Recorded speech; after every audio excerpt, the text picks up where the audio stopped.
Нур-Султане жестоко избит и изнасилован представитель ЛГБТ-сообщества. В полиции случай не комментируют, однако признают, что уголовное дело заведено. Наше интервью с потерпевшим.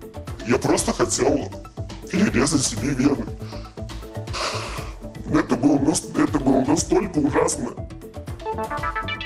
В субботу, 28 сентября, в Афганистане пройдут выборы президента. Полный анализ ситуации, с каким багажом достижений и проблем эта важнейшая для Центральноазиатского региона страна идет голосовать. У меня много трудностей в жизни, но я знаю, что если к власти опять придет Талибан, все мои мечты рухнут. В прямом эфире информационная программа «Настоящее время Азия». В бишкекской студии я Шавкат Тургаев. Здравствуйте. Казахстан опасен для ЛГБТ-сообщества. Таким мнением поделился герой нашего следующего материала. 2 месяца назад он подвергся насилию и пыткам со стороны гомофобов. В интервью нашей программе молодой человек рассказал, что в Казахстане, как оказалось, существует группа людей, которые охотятся на представителей ЛГБТ и насилуют их. До суда такие дела, по его словам, зачастую не доходят. Заявлять об этом в полицию пострадавшие тоже не спешат. Шалпан Разбекова встретилась с пострадавшим. Во время интервью наш герой представляется вымышленным именем – Аян. Просит также изменить его голос. Незнакомый догадывается о произошедшем, правда, многие не знают наверняка, что вся эта история именно о нем. Рассказывая о пережитом, Аян словно возвращается в ту ночь. Тогда его избили и изнасиловали. Иногда не получается сдерживать эмоции. Я просто хотел перерезать себе вены. Это было настолько ужасно. Единственный, кто меня поддержал, это моя сестренка родная. Это мои друзья, которые знают то, что я в теме.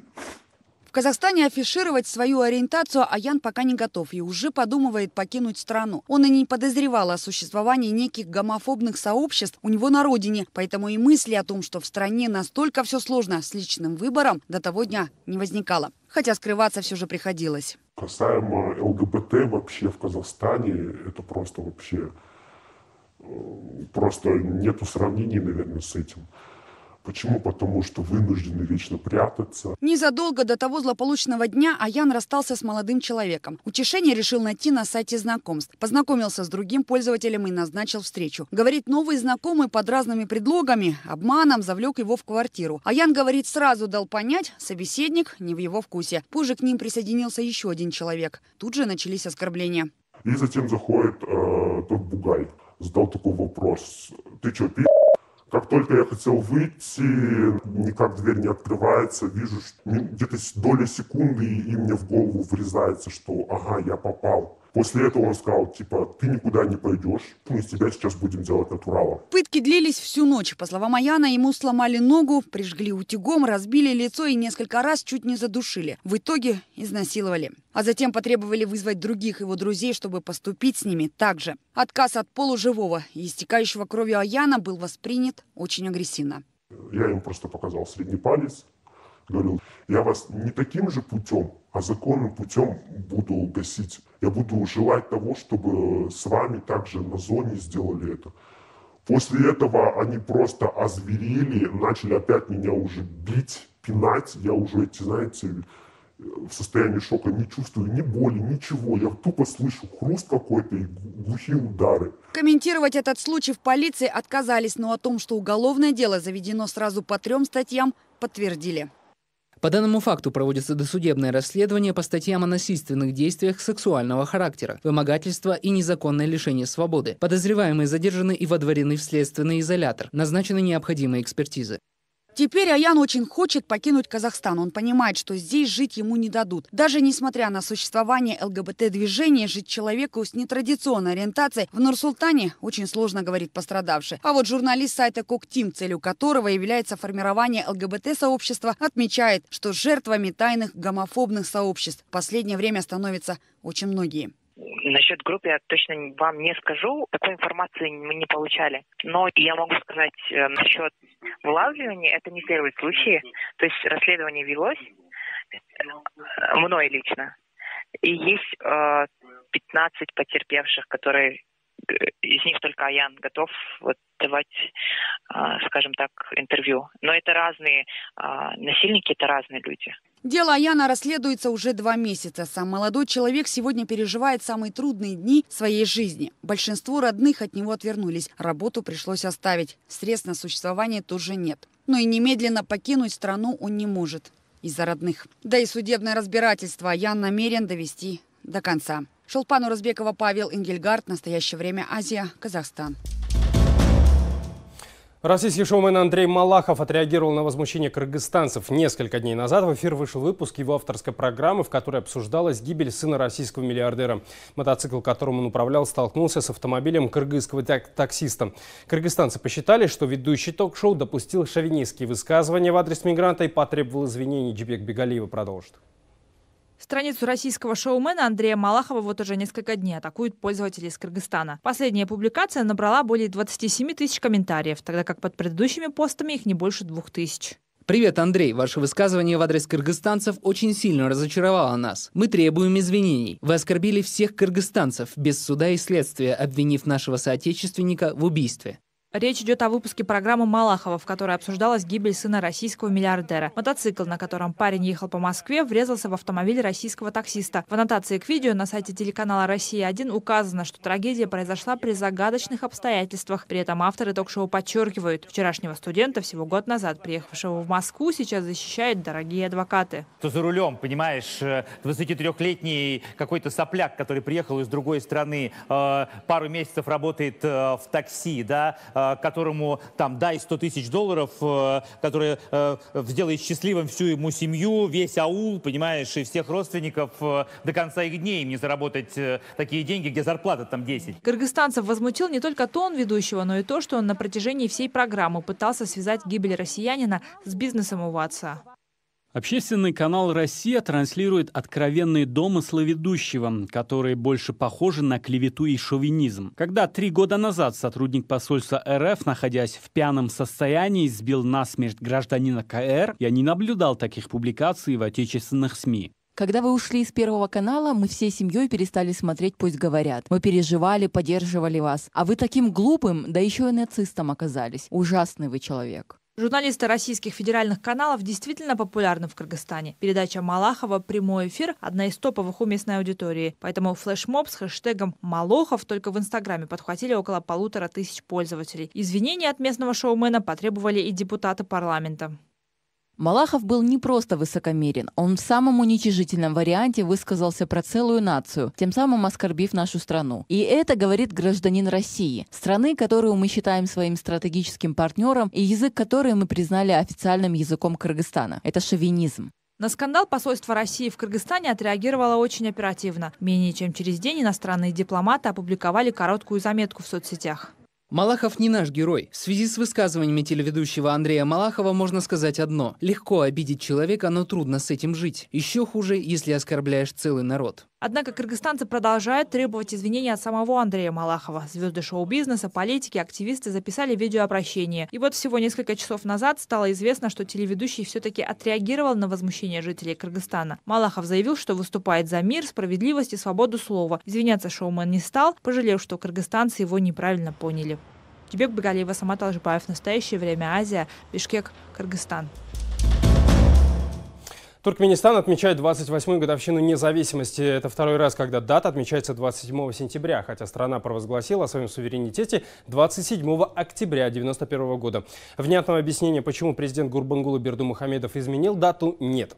Есть предположение, что это было сделано специально, чтобы День независимости совпал с днем закрытия азиатских игр по боевым искусствам. Они прошли в Ашхабаде в 2017 году. Праздник туркменистанцы отмечают на фоне тяжелейшего со времен обретения независимости экономического кризиса.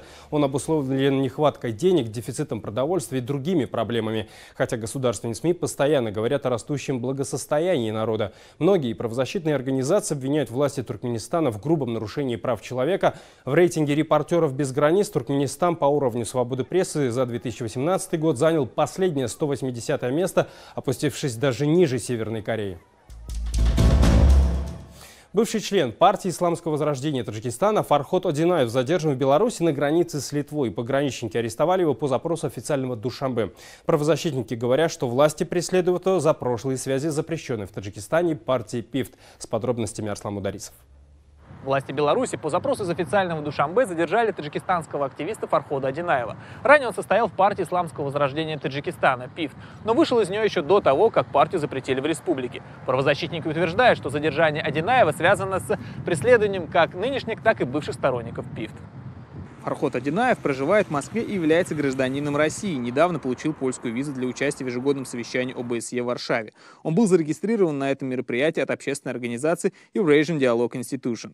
По приглашению ОБСЕ он получил визу и был по дороге в Польшу, чтобы участвовать на конференции ОБСЕ. Но, к сожалению, его задерживали, арестовали пограничники Беларуси. Вчера я сам лично позвонил следователю, который занимался его делом. Он мне сказал, что Фарход Одинаев задержан, и таджикские власти открыли дело по статье 307. И поэтому на основании этого дела его арестовали в Беларуси. В России Одинаев известен как активный общественный деятель, работавший с мигрантами и помогавший им. Сыграл огромную роль в том, чтобы социализировать мигрантов, и в частности таджиков, разъясняя им ситуацию. То есть очень большую роль сыграл в плане дерадикализации во взглядах представителей правоохранительных органов, которые санкционировали это. То есть это провокация, и я вижу в этом нехорошую тенденцию, которая может привести, которая, в принципе, приводит к той радикализации, против которой он борется. Сейчас Одинаев находится в городе Сморгонь Гродненской области Беларуси. В случае экстрадиции активиста на родине его ждет длительный срок и пытки, утверждают правозащитники. На данный момент за него борется ряд организаций по правам человека. Смотрите далее в нашей программе. В субботу, 28 сентября, в Афганистане пройдут выборы президента. Полный анализ ситуации, с каким багажом достижений и проблем эта важнейшая для центральноазиатского региона страна идет голосовать. У меня много трудностей в жизни, но я знаю, что если к власти опять придет Талибан, все мои мечты рухнут. Завтра в Афганистане состоятся президентские выборы. Сегодня в стране день тишины. За президентское кресло поборются 15 кандидатов. Но фаворитов, как и на выборах в 2014-м, двое: действующий президент Ашраф Гани и глава правительства Абдулла Абдулла. Подготовка к выборам не обошлась без атак экстремистского движения «Талибан». Радикалы также обещают теракты в сам день голосования. Армия Афганистана обещает обеспечить безопасность выборов. 28 сентября за порядком будут следить более 70 тысяч военнослужащих. Обзор Стюарта Грира.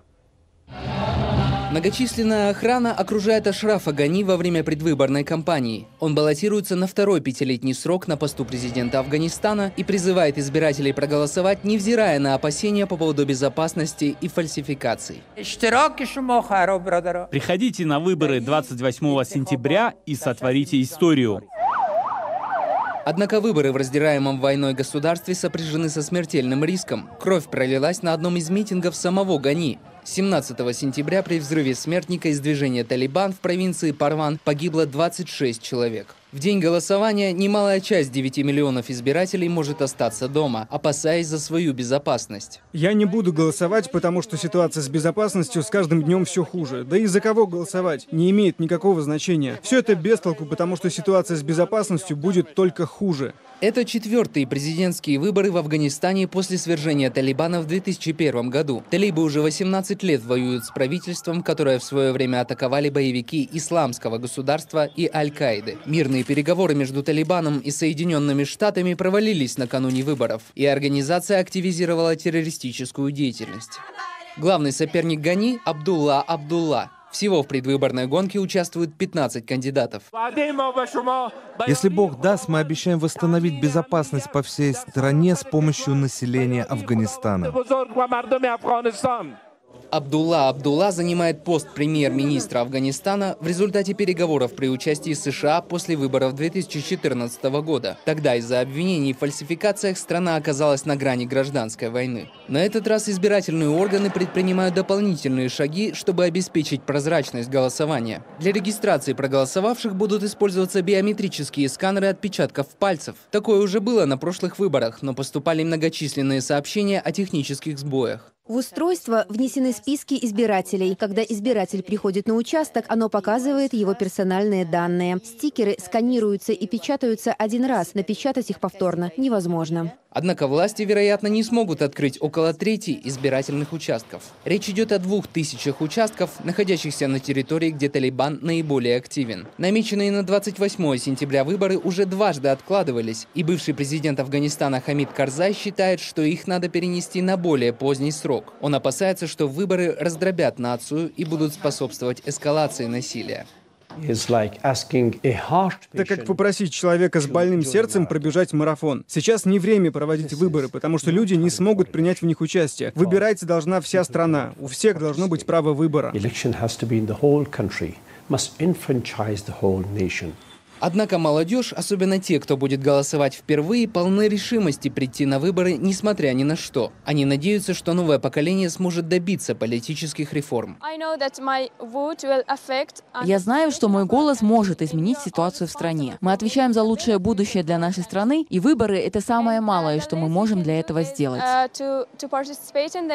Предварительные результаты голосования должны быть обнародованы 18 октября, а окончательные еще 2 недели спустя. Если ни один из кандидатов не наберет больше 50%, 23 ноября состоится второй тур, в котором примут участие 2 кандидата, набравшие больше всего голосов. Среди фаворитов гонки президент, действующий Ашраф Гани, редактор афганской службы «Радио Свобода» Самиулла Махди побеседовал с ним в Кабуле. Что вы будете делать, если результаты выборов опять будут оспорены, и действующий премьер-министр Абдулла откажется их признавать? В Афганистане будет один президент, не 2. Правительство национального единства – неприемлемый формат. Даже под угрозой гражданской войны? Нет никакой гражданской войны. Наши службы охраны правопорядка совершенно непредвзяты. Они защищают закон. Опасная ситуация, которая существовала в прошлом, но не сейчас. Какова вероятность того, что госсекретарь США Майк Помпео станет посредником на переговорах, как Джон Керри в 2014-м? В посредниках нет надобности. Нет надобности? Нет. Я повторю вопрос. Я вам уже ответил. Спросите меня хоть 6 раз. Ответ будет таким же. А если господин Абдулла не признает результаты выборов, какие у вас будут варианты действий? Я буду действовать по закону. С применением силы? Нет, люди будут защищать свой выбор. Применение силы даже не обсуждается. Народ Афганистана защитит свободное и честное голосование.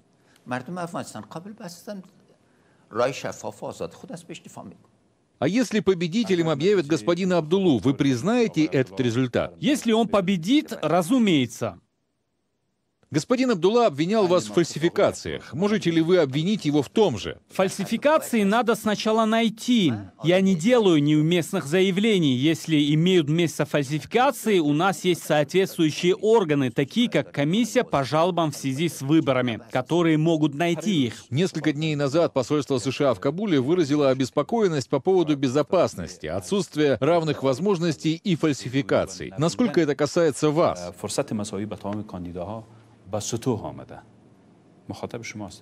А почему они обеспокоены? Какие государственные ресурсы я использовал? Например, в провинции Парван вы проводили митинг на тренировочной базе полиции. А где надо было проводить? Даже так погибли люди. Вы использовали уличное пространство перед президентским дворцом для предвыборной агитации. Мы получили на это разрешение Центра избиркома. В телефонном разговоре с радио «Свободный Афганистан» Центр избирком заявил, что не давал такого разрешения. Давали они. Спросите еще раз. Мы к ним ходили 5 раз. Нынешние выборы, по мнению экспертов, лишь укрепили поляризацию афганского общества по этническому принципу. Традиционные избиратели симпатизируют кандидатам, исходя из их этнической принадлежности. В этом случае Ашрафа Гани поддерживает пуштуна, а доктора Абдулла — остальные граждане — таджики, узбеки и хазарийцы. Однако на этот раз среди избирателей явно выделяется еще одна группа, которая выступает против старой политической элиты. Это в основном городская молодежь, недовольная действующей властью и лидерами маджахедов. Эта группа выступает за перенос президентских выборов, возобновление мирных переговоров с талибами и проведение голосования с участием всех политических групп, в том числе и талибов, только после достижения мира. Для того, чтобы перетянуть избирателей из этой группы, в последнее время действующий премьер-министр Абдулла Абдулла стал выступать за возобновление переговоров с талибами. И по последним соцопросам, похоже, это ему удается. Однако эксперт Российского центра изучения современного Афганистана Дмитрий Верхотуров считает, что на выборах победит все-таки действующий президент. Но учитывая того, что, в общем говоря, ситуация не слишком стабильная, то я думаю, что он может и выиграть эти выборы. Не думаю, что в первом туре, но, скорее всего, может. Вот. Второй после него Абдулла Абдулла, ну, соответственно, как сказать, старый расклад предыдущих выборов 2014 года. Я не думаю, что у политиков другого ранга, она, ну, скажем так, молодых политиков, которые недавно появились и выдвинулись на выборы, что у них есть какие-то шансы. Комментируя угрозы талибов, которые обещали сорвать выборы, эксперт все же склонен не верить этому. Они, конечно, могут не допустить выборы в некоторых уездах и провинциях, которые не контролируют. Ну, те уезды, которые не твердо контролируют, там, конечно, никаких выборов не проводится. Вот. Но это не первый выбор в воюющем Афганистане. Этот вопрос давно уже научились обходить. Просто население из вот этих вот провинций, которые контролируются талибами либо полностью, либо частично, она просто идет в другие уезды, либо едет в другие провинции, голосует там. То есть в данном случае здесь этот вопрос уже практически решен. Другое дело, что сама система, она такая, получается, текучая, несовершенная, поэтому в результатах голосования многие сомневаются. Власть Талибана в Афганистане была свернута в 2001. С тех пор выросло уже целое поколение молодых афганцев. И вот завтра, 28 сентября, они впервые идут на выборы. Футболист и велосипедист международного уровня, им обоим сегодня по 18 лет. В свете выборов они рассказали о своих надеждах и опасениях, рассказывает Сергей Хиршфельд. Мохаммед Рахмани – футболист молодежной сборной Афганистана. Он впервые будет голосовать на президентских выборах. Он вырос в государстве, сбросившем режим талибов в 2001 году. Мне 18 лет, у меня уже есть стикер свидетельства о рождении, дающий мне право голосовать. Я хочу проголосовать ради лучшего будущего для себя и афганской молодежи. Как спортсмен я стараюсь дать Афганистану повод гордиться, и я надеюсь, что тот, за кого я проголосую, тоже будет стремиться улучшить безопасность, экономику и спорт в нашей стране.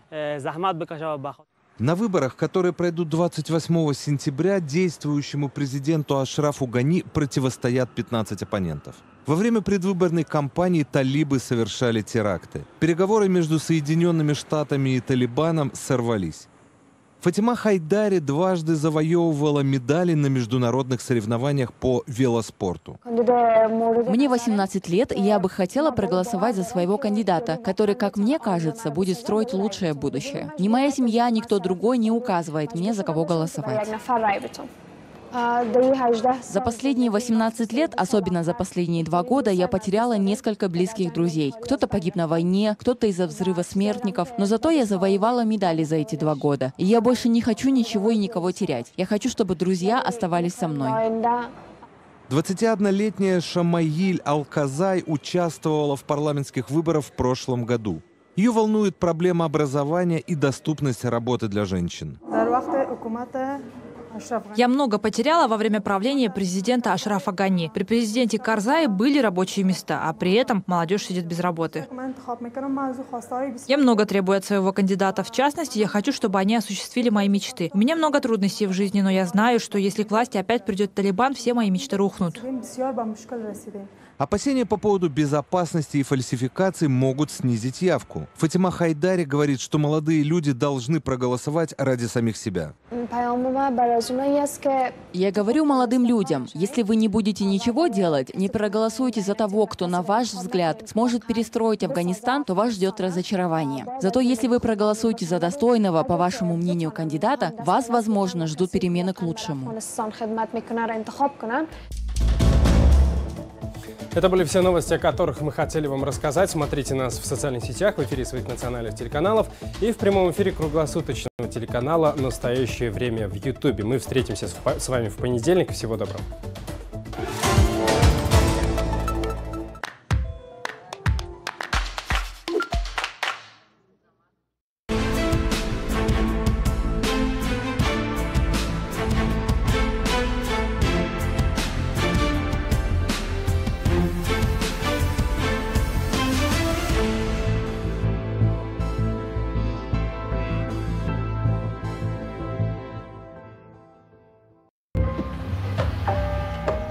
колонии не будет, и Миргу не будет. Охраняют ведь. Работу дают, правда. Многие служат. Ничего страшного нету, уже привыкли.